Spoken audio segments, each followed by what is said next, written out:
байцгаана уу хүүхдүүдээ. Чингэлтэй дүүргийн 277 дугаар цэцэрлэгийн баг бүлгийн багшийн туслах мөнх хотгон багш нь байна. Багш нь өнөөдөр та нартай ховдог хоёр бамбарууш үлгэрээ ярьж өгье.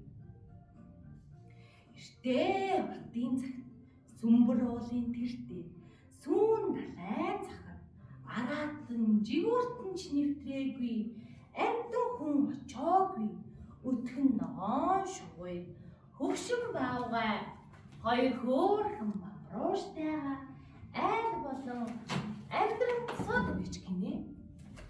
Тэд өсөн тарноод алтан дэлхийгээр хэрэн ихсэж аз жаргалаа болохоор шийдээд хөгшин их дээрээ очиж гинэ.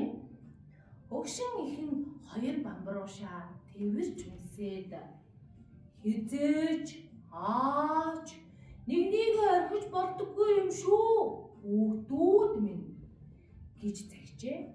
Хоёр бамбарууш бид таны захиасыг заавал биелүүлнэ гэж хэлээд алсын замдаа гарлаа. Эхлээд айн захад очиж гин. Дараа нь талд нь хурж гинэ. Яваад л байж гин. Бүтэн нэг өдрийн турш явжээ. Бүр сүултээ хоол хүнсэнч барагдан дуусчихлаа. Гэтэл баг бамбарууш ходоод гэдэс хоол нэхэд тисхийн аргагүй боллоо гэж гомгорчээ. Харин ах нь толгой минь ширгээд тисхийн аргагүй болж байна гэтэл толгоогоос хэсэрч. Тэд арай ятан явж байдаг. Зам дээрээс нэг жагсан бяслаг олж гинэ. Бясалгаа хэрхэн шударгаар хуваах вэ? Гэтэл том ах нь энэ дүү надаас арай томыг аваад идчихгүй байгаа. Ах надаас арай томыг аваад идчихгүй байгаа та. Гэтэл ухаан жолоогүй айцгаач гин. Сүүлдээ хэрүүл маргаандаа хурж өөдөөдөөс гэтэл архиралдаж гинэ. Тэдний маргааныг айн ундаас сонссон зай шар өнөг гарч ирээд хүй дүүнэр минь та нар чинь юундаа ингэж маргалддаг вэ лээ гэж асуухад хоёр бамбарууш бясалгаа тэнцүүхэн хуваа чаддагвэ гэж гин. Үүнийг сонссон зай шар өнөг энэ чинь ялимгийн жижигхэн хэрэгвэ. Бясалгыг чинь их чинь хуваагаад өгье гэхэд хоёр бамбарууш гэлээ гэтэл бөөн баяр боллоо.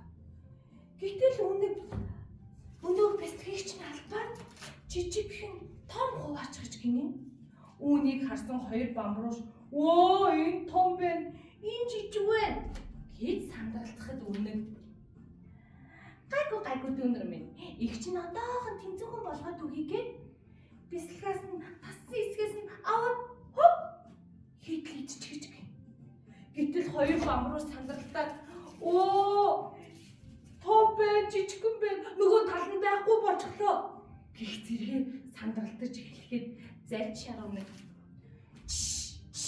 Дүүнэр минь энэ юу аах вэ? Ялимгүй жаахан хэрэг их чинь одоохон тэнцүүхэн болгоод өгье гэж хэлээд аваад дахиад хажуунаас нь аваад идчихэж гинэ. Үүнийг харсан хоёр бамбарууш дахиад сандраад бэлэг бүр байхгүй болчихлоо, жоохон болчихлоо гэж хэлэхэд гайгүй дүүнэр минь их чинь иргсэн ажилдаа эзэн нь болдог хүн шүү гэж хэлээд ахиад хажуунаас нь цастаад аваад идчихэж гин.